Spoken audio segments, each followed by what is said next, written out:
Ever wonder what happens when someone predicts the future of tech and like nails it? Well, we're about to find out. Yeah, today we're diving into this interview with Abhijit Talwalkar from way back in 2007. 2007. Wow. And it's really interesting. Yeah. It's like looking into a crystal ball. Mm-hmm.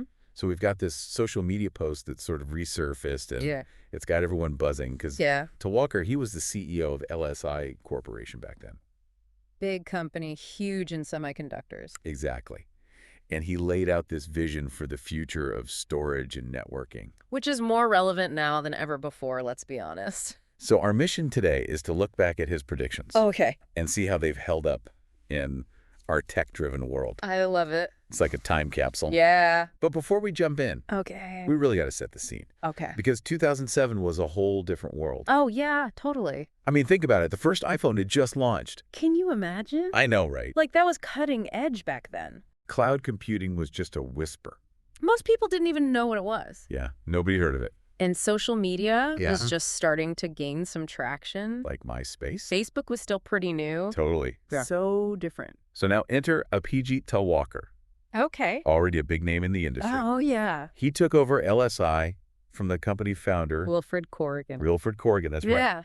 And get this, later on, he went on to hold these top positions at like Lam Research. Impressive. And iRhythm Technologies. Wow. So he really knew what he was talking about. Yeah, so that's what makes his predictions back in 2007 so fascinating. He was leading a major company right at the cusp of huge tech advancements. Right. He wasn't just some random guy with an opinion. Exactly. So one of the biggest moves LSI made under Talwalkar's leadership was this decision to go fabless. Fabless. Yeah.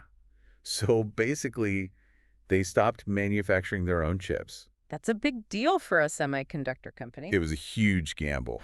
But instead, they decided to focus on storage and networking solutions. Now, this was before cloud computing really took off. But they saw the writing on the wall. They saw the need to store and move massive amounts of data. They were ahead of the curve. And this is where it gets really interesting. Hey, I'm hooked. Talwalkar predicted this growing synergy between storage and networking. Synergy. Yeah, like they would become intertwined. Interesting. And this was all driven by this thing called IP-based storage. Okay, so think of it this way. Data flowing across networks.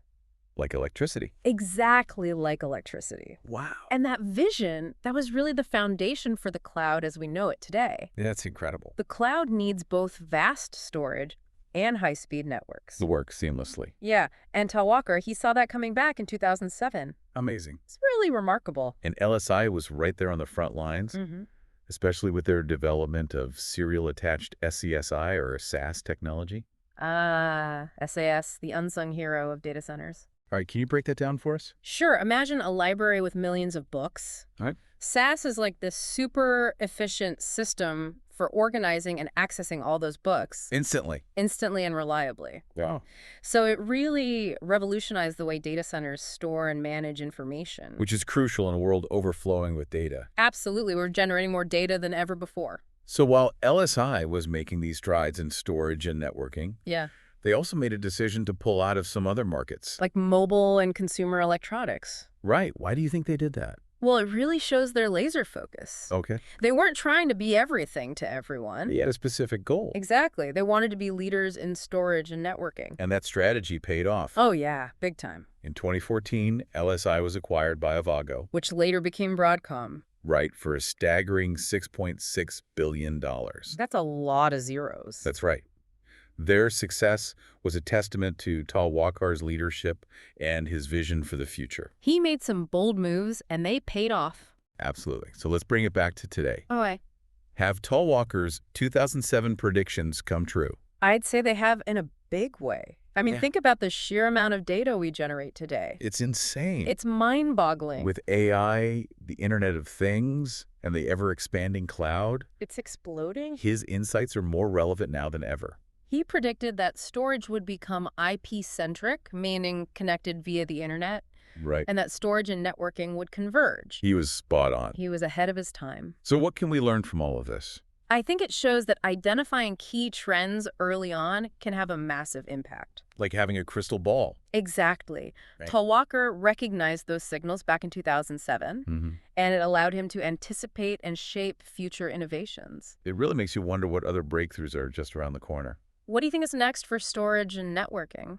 Well, if Talwalkar's predictions are anything to go by, Right. we can expect even more convergence. More integration. And perhaps even more unimaginable ways to manage and access data. Maybe we'll be storing data in the quantum realm. Who knows, but it's exciting to think about. The possibilities are endless. So there you have it, the story of Abhijit Talwalkar and his remarkable foresight.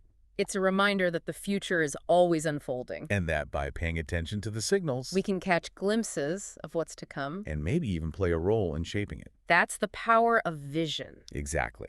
Thanks for joining us on this deep dive. My pleasure. And be sure to check out our next episode, where we'll be exploring Stay tuned. The world of quantum computing. Until next time. See. Bye. Bye.